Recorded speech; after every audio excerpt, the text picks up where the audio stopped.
بیت کی بہت بڑی ہستی، فرمایا ایک سفر میں تشریف لے جا رہے تھے،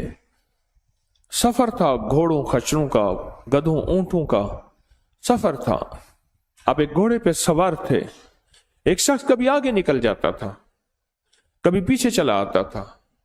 جب آگے چلا جاتا تھا اس کے گھوڑے سے دھول نہیں اڑتی تھی، سواری آگے جائے اور دھول نہ اڑے، کیسے ممکن؟ اور پھر پیچھے ہوتا تھا تو اس کے گھوڑے سے دھول اڑتی تھی، آگے چلا جاتا تھا تو دھول نہیں ہوتی تھی، پیچھے ہوتا تھا دھول ہوتی تھی، سواری تیز ہو جاتی تھی، وہ سواری کو سنبھالتا تھا کہ اللہ کے نیک بندے ولی آل رسول کے آگے نہ نکلوں میں۔ یہ سفر ایسے رہا، جب شام ہوئی ایک جگہ قیام ہوا، حج کا سفر تھا تو ایک جگہ قیام ہوا، تو آپ نے اس بندے کو بلایا، اس بندے سے پوچھا تیرا کون سا عمل ایسا ہے، میں نے تجھے دیکھا کہ تیری سواری آگے جاتی ہے، جب آگے جاتی ہے تو تیری سواری سے دھول نہیں اڑتی، جب تیری سواری پیچھے رہتی ہے تو سواری سے دھول اٹھتی ہے، اور یہ فطری عمل ہے، سواری چلے اور دھول اٹھے، کون سا عمل ہے؟ تو کہنے لگا آپ ہیں۔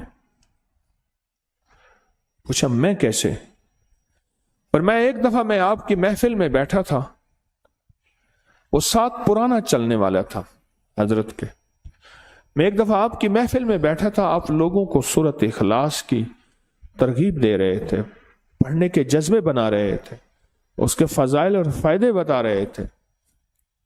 اس کی برکات اور کمالات بتا رہے تھے، تو میں نے فیصلہ کیا کہ میں آج کے بعد سورۃ اخلاص میں بھی پڑھوں گا، میں بھی پڑھوں، اور کہا کہ میں سورۃ اخلاص دن رات پڑھتا ہوں اور بے شمار پڑھتا ہوں۔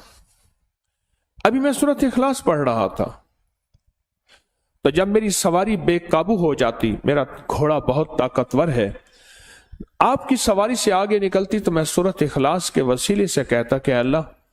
سورۃ اخلاص کی برکت سے اس کی دھول نہ اڑا، تیرے نیک بندے کے چہرے پہ دھول نہ پڑے، تو سورۃ اخلاص کی برکت سے دھول نہیں اڑتی۔